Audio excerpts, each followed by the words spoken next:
ಕಳೆದ ವಿಧಾನಸಭಾ ಚುನಾವಣೆ ಸಂದರ್ಭದಲ್ಲಿ ಬಹಳ ಸದ್ದು ಮಾಡಿದ ಕೊಡಗು ಜಿಲ್ಲಾಡಳಿತ ಕಚೇರಿ ತಡೆಗೋಡೆ ಕೆಡವಲು ಕ್ಷಣಗಣನೆ ಆರಂಭಗೊಂಡಿದೆ. ಡೆಪ್ಯೂಟಿ ಸ್ಪೀಕರ್ ರುದ್ರಪ್ಪ ಮಾನಪ ಲಮಾಣಿ ನೇತೃತ್ವದಲ್ಲಿ ಸಮಿತಿ ಸದಸ್ಯರು ತಡೆಗೋಡೆಯ ಪರಿಶೀಲನೆ ನಡೆಸಲಿದ್ದಾರೆ. 7 ಕೋಟಿ ರೂಪಾಯಿ ವೆಚ್ಚದಲ್ಲಿ ಜರ್ಮನ್ ತಂತ್ರಜ್ಞಾನದಲ್ಲಿ ನಡೆದ ತಡೆಗೋಡೆ ಕಾಮಗಾರಿ ಕಳಪೆ ಕಾಮಗಾರಿಯಾಗಿದೆ ಎಂದು ಅಂದಿನ ವಿರೋಧ ಪಕ್ಷವಾಗಿದ್ದ ಕಾಂಗ್ರೆಸ್ ಆರೋಪ ನಡೆಸಿ ಹೋರಾಟ ನಡೆಸಿತ್ತು. ಅಂದು ಕಾಂಗ್ರೆಸ್ ಅಭ್ಯರ್ಥಿಗಳಾಗಿದ್ದ ಎಸ್ ಪೊನ್ನಣ್ಣ ಹಾಗೂ ಡಾ ಮಂತರಗೌಡ ಅವರು ತಮ್ಮ ಚುನಾವಣೆ ಪ್ರಚಾರದಲ್ಲಿ ಅವೈಜ್ಞಾನಿಕವಾಗಿರುವ ಈ ಜರ್ಮನ್ ಟೆಕ್ನಾಲಜಿಯ ತಡೆಗೋಡೆಯಿಂದ ಕೆಡವಿ ಇಂಡಿಯನ್ ಟೆಕ್ನಾಲಜಿಯ ಸುಭದ್ರ ತಡೆಗೋಡೆ ನಿರ್ಮಿಸುವುದಾಗಿ ಜನತೆಗೆ ಭರವಸೆ ನೀಡಿದರು.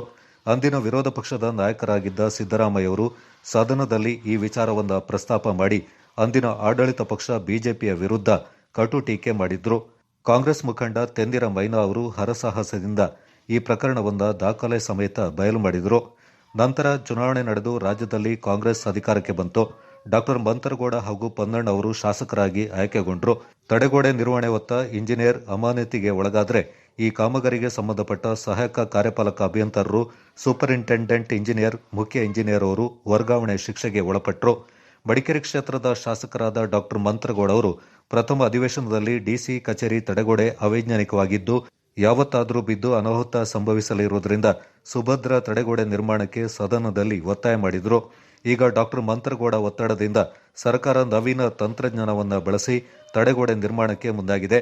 ವಿಧಾನಸಭಾ ಉಪಾಧ್ಯಕ್ಷರಾದ ರುದ್ರಪ್ಪ ಮಾನಪ ಲಮಾಣಿ ನೇತೃತ್ವದಲ್ಲಿ ಶಾಸಕರಾದ S Suresh Kumar, E Tukaram, A Manju, Suresh Babu ಅವರ ತಂಡ ದಿನಾಂಕ 14ರಂದು ಅಧಿಕಾರಿಗಳೊಂದಿಗೆ ಸ್ಥಳಕ್ಕೆ ಭೇಟಿ ನೀಡಿ ಪರಿವೀಕ್ಷಣೆ ನಡೆಸಲಿದ್ದಾರೆ. ಚುನಾವಣೆ ಸಂದರ್ಭದಲ್ಲಿ ಜನತೆಗೆ ನೀಡಿದ ವಾಗ್ದಾನದಂತೆ ಡಾ ಮಂತರಗೌಡ ಅವರ ನಡೆಗೆ ಜಿಲ್ಲೆಯ ಜನತೆ ಮೆಚ್ಚುಗೆ ವ್ಯಕ್ತಪಡಿಸಿದ್ದಾರೆ.